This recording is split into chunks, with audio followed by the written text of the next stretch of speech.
Mr. Aminu, right?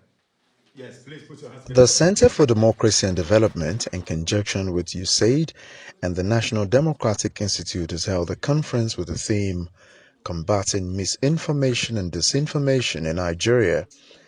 No doubt, this seeks to address the tirade of unverified frivolous messaging by the public, as well as indictment of policymakers in areas of culpability as it affects the ethos of democratic governance. Misinformation dwells on false or inaccurate information, especially one which is deliberately intended to deceive, while disinformation is a subset of misinformation that may happen unintentionally. The latter is what pervades the social space, while the former is often calculated to not only deceive but hurt a targeted rival. The opening remarks by one of the participants reveals that while Nigeria may be the focus and place of the conference, several countries have not been spared the dire consequences of this untamed game in the world cyberspace. AUDREY McCutcheon of the National Democratic Institute intoned. We've especially seen how active fake news can be in damaging interactions between communities and elections in other countries. We have seen it recently in Sierra Leone, Malawi, in Brazil, in India, not to mention how vast it's become in Ukraine and in the US over the past few years.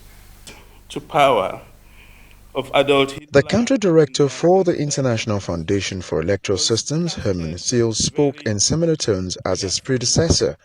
His emphasis was on the damage associated with wrong information, especially during elections. He believes responsible dissemination of ideas could create a healthy political space for players and participants alike. Disinformation and misinformation in electoral processes and in democracies is one of the factors that is affecting the health of democracy worldwide and in Nigeria more than many other things. It shows us how things can change. In a very short period of time, new technology and new methods of spreading information has increased the risks and the threats involved with disinformation and misinformation to all the processes around democracy and elections.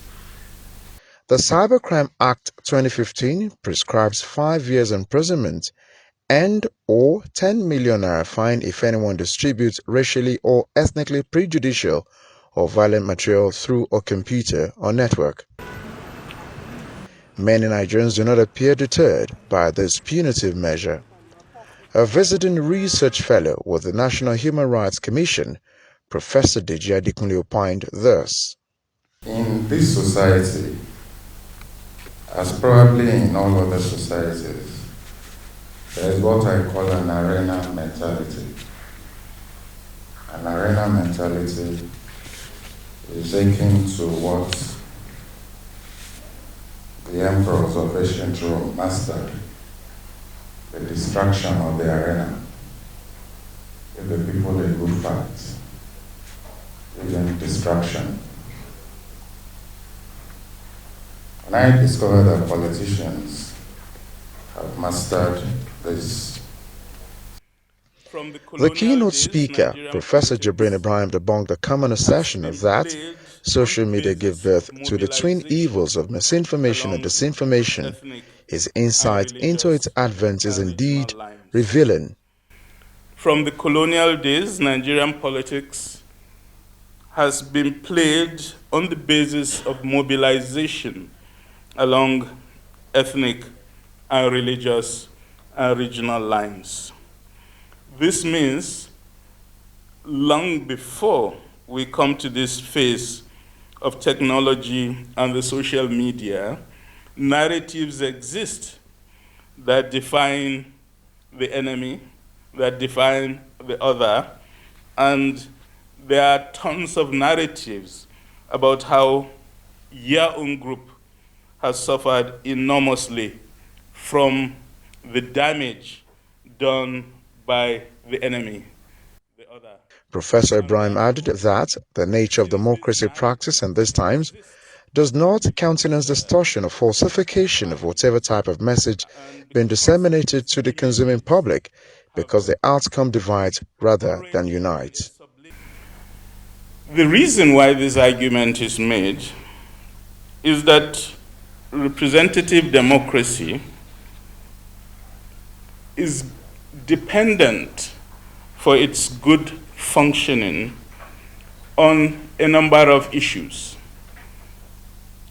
The first is that representative democracy is different from direct democracy because people elect representatives who act on their behalf.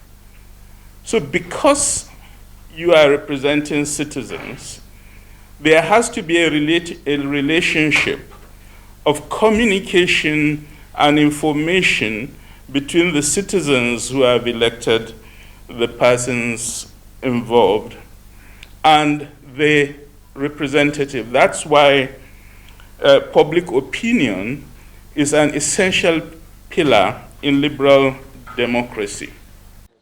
Ultimately, stemming the tide of unfavorable consequences arising from misinformation or disinformation is everybody's responsibility, especially the media, which remain a veritable tool for shaping opinions.